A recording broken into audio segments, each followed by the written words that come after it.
इस वीडियो में हम प्रिवेलेंस और इंसिडेंस के बीच के अंतर के बारे में बात करेंगे। तो इंसिडेंस एक निश्चित समय अवधि में नए मामलों की संख्या है। इसका सूत्र है नए मामले जोखिम वाली जनसंख्या। ये किसी विशेष समय के दौरान किसी बीमारी के विकसित होने की संभावना को मापता है। तो हम जोखिम वाली जनसंख्या से क्या मतलब समझते हैं? जोखिम वाली जनसंख्या का मतलब है वे लोग जो अभी तक उस बीमारी से ग्रसित नहीं हुए हैं, इसीलिए हम उन लोगों को बाहर कर देंगे जो पहले से ही उस बीमारी से ग्रसित हैं। इसका मतलब है कि जोखिम वाली जनसंख्या वे लोग हैं जिनमें बीमारी होने की संभावना है, इसीलिए हम उन लोगों को बाहर कर देंगे जिन्हें बीमारी नहीं हो सकती, चाहे वे उसके प्रति प्रतिरक्षित हों या फिर उन्हें पहले से ही वह बीमारी हो। तो जब इंसिडेंस अधिक होता है तो इसका मतलब है कि बीमारी सक्रिय है क्योंकि नए मामले सामने आ रहे हैं। ये हमेशा हमें बीमारी के कारण का निर्धारण करने में मदद करता है और साथ ही यह भी जानने में मदद करता है कि बीमारी के विकसित होने से जुड़ा जोखिम क्या है। दूसरी ओर हमारे पास प्रिवेलेंस है जो मौजूदा मामलों को दर्शाता है। इस समीकरण में हम देख सकते हैं कि यह मामलों की संख्या पर कुल जनसंख्या की संख्या के अनुपात पर निर्भर करता है। तो आमतौर पर यह योजना बनाते समय मदद करता है, लेकिन बीमारी के कारण का निर्धारण करने में सहायक नहीं है।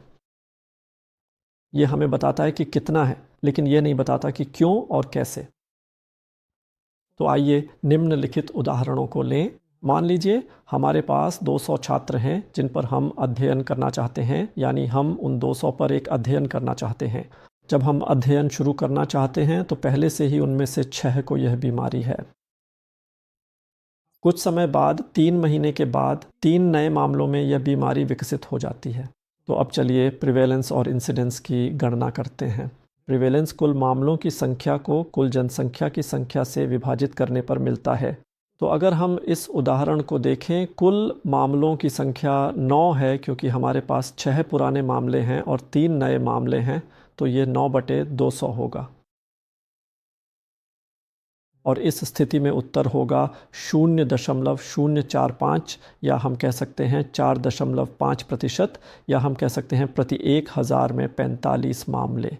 हालांकि हम जानते हैं कि अगर हमें इंसिडेंस की गणना करनी है तो इंसिडेंस केवल नए मामलों की संख्या होती है जिसे जोखिम वाली जनसंख्या से विभाजित किया जाता है। तो हमारे पास कितने नए मामले हैं? अगर हम अगले उदाहरण को देखें तो हमारे पास केवल 3 नए मामले हैं। बाकी 6 जो लाल रंग में हैं उन्हें शुरुआत से ही बीमारी थी, लेकिन 3 मामले जो नीले रंग में हैं वे हैं जिन्होंने अध्ययन के दौरान बीमारी विकसित की। तो अब नए मामले केवल 3 हैं।